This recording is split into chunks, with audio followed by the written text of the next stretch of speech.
Bonjour à tous, aujourd'hui on se retrouve dans cette nouvelle vidéo pour un diagnostic sur une Seat Ibiza. Donc on va mettre le PC diagnostic, on va faire un petit scan complet et voir un peu ce qui se passe sur ce véhicule. Nous avons fait le ressort d'amortisseur, mais bon, j'aime bien mettre le PC diagnostic pour vérifier ce qui se passe. Le client est toujours content. C'est parti. Alors on recherche le numéro de châssis.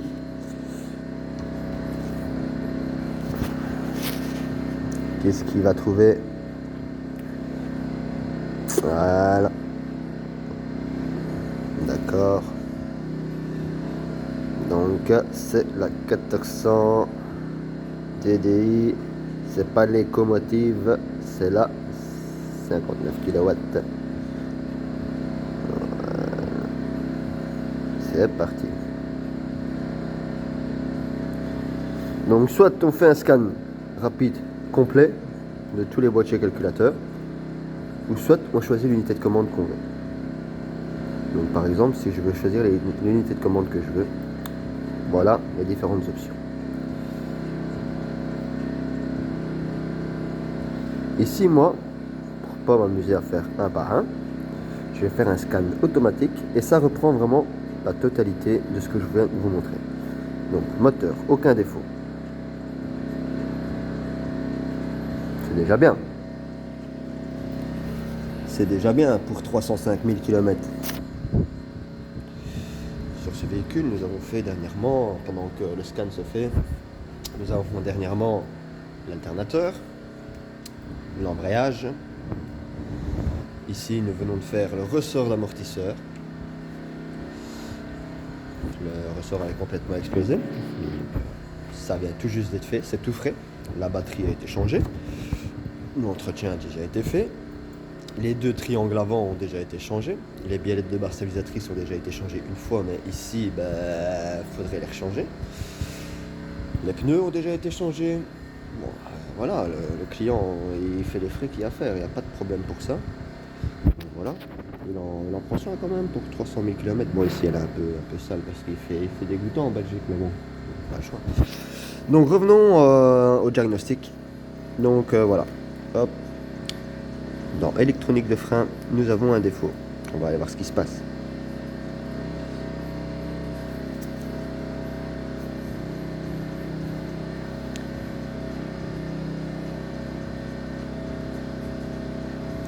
Allez coco, il est quelle heure? 9h58. Alors, on va aller vérifier le code défaut. Alerte, pression de gonflage des pneus, valeur limite inférieure non atteinte. Ok. Donc ça c'est pour la pression des pneus. Je vais effacer le défaut directement parce que le client a changé ses pneus dernièrement et le voyant s'est allumé directement après, même après avoir refait la pression. Donc voilà, ici il va nous dire si ça part. Voilà, c'est parti. Alors,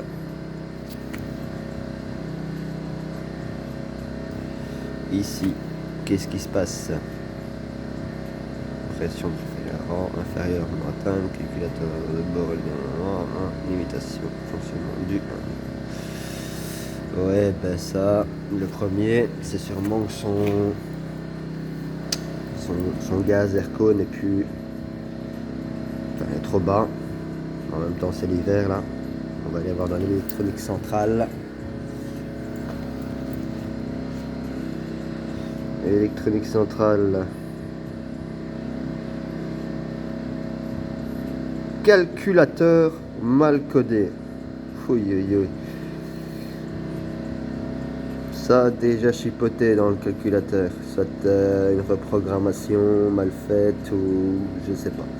Franchement, moi tout ce qui est calculateur, je m'aventure pas là-dedans. J'ai pas le matériel qu'il faut pour ouvrir, pour regarder.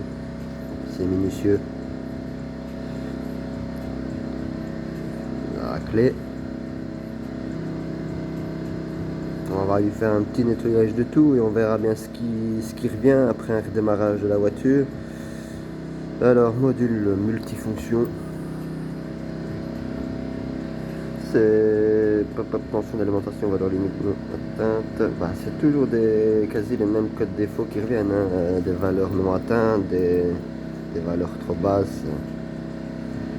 Autoradio, il fonctionne bien, mais on va aller voir ce qu'il dit. Sûrement l'antenne ou une connerie du genre. Haut-parleur grave, haut-parleur. Oh, et ça c'est... Bon, il fonctionne les haut-parleurs, mais il y avait une coupure entre la porte et le châssis. Il fut un temps. C'est sûrement dû à cause de ça. Bon, après les haut-parleurs ils fonctionnent. Donc voilà, ici j'ai effacé les défauts que j'avais effacés. Je vais la mettre en route. Alors, notre capteur de pression de pneus il reste toujours allumé. Le témoin de frein à main, ça c'est normal. Allez, on va refaire un petit scan automatique. Donc cet appareil-ci, il est vraiment chouette parce que c'est une version originale avec 1 an de mise à jour gratuit à l'achat de l'appareil. Puis il faut payer 140 €, ça dépend des fournisseurs que vous avez. Moi j'étais quelqu'un qui est là pour ses clients, il n'y a pas de problème. Donc moi je devrais payer 140 € l'année prochaine pour continuer à bénéficier des mises à jour. Bon, je trouve ça 140 € c'est intéressant parce qu'avant j'avais un Delphi. Le Delphi en pirate, codage d'injecteur, codage de clé, qu'ils disent sur internet que vous savez tout faire, vous ne savez rien faire. C'est vraiment la catastrophe. Vous payez 90 € le boîtier, l'installation, mais vous ne savez rien faire avec le PC. Donc moi j'utilise le PC diagnostic, j'utilise tous les jours. C'est mon outil de travail. Il fallait que j'investisse dans quelque chose de correct. Donc je me suis basé sur le Autel ici, le MX808 en version originale, acheté chez un revendeur Autel Belgique, et j'en suis vraiment content. Il n'y a vraiment rien à dire. J'ai déboursé des sous, mais j'en suis pas déçu. Bon, alors ici, alerte de pression de gonflage de pneus, valeur limite inférieure non atteinte. On va peut-être revérifier quand même la pression des pneus. Le client m'a dit qu'il l'avait faite, mais on va quand même peut-être la vérifier, quoi.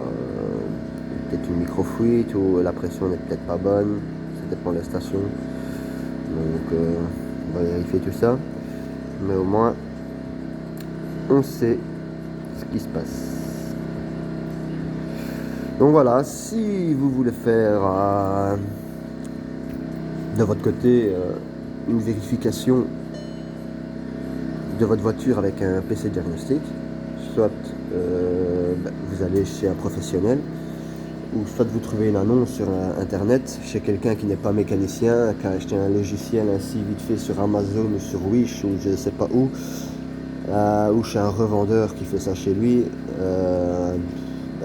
Il va vous donner quelque chose, il va mettre le PC diagnostic, mais à savoir qu'un appareil, on va dire un appareil pirate, des fois vous donne des mauvaises informations. Après, si vous allez chez quelqu'un qui a un appareil pirate, ça peut peut-être fonctionner, il s'y connaît, voilà, qu'il n'a pas fort les moyens et qui sait acheter ce genre d'appareil, comme moi j'ai fait au début, mais ça n'a rien à voir. Si vous voulez vraiment, vous allez peut-être payer 25 € pour un diagnostic d'un appareil pirate, mais la personne en face de vous ne sera pas un mécanicien, donc va vous inventer peut-être des bêtises. Parce que des fois on a un code défaut qui sort, mais c'est pas parce que le PC va vous dire que c'est une vanne EGR qui est en défaut que ça vient de la vanne EGR. Il faut chercher plus loin quand même, il y a des recherches de panne à faire. Donc faut pas sauter sur la première occasion venue quand votre PC vous dit bougie de préchauffage cylindre 1, 2, 3, 4. Avant de changer les 4 bougies, on les teste. On ne sait pas, on va chez un professionnel, il va vous tester vos bougies.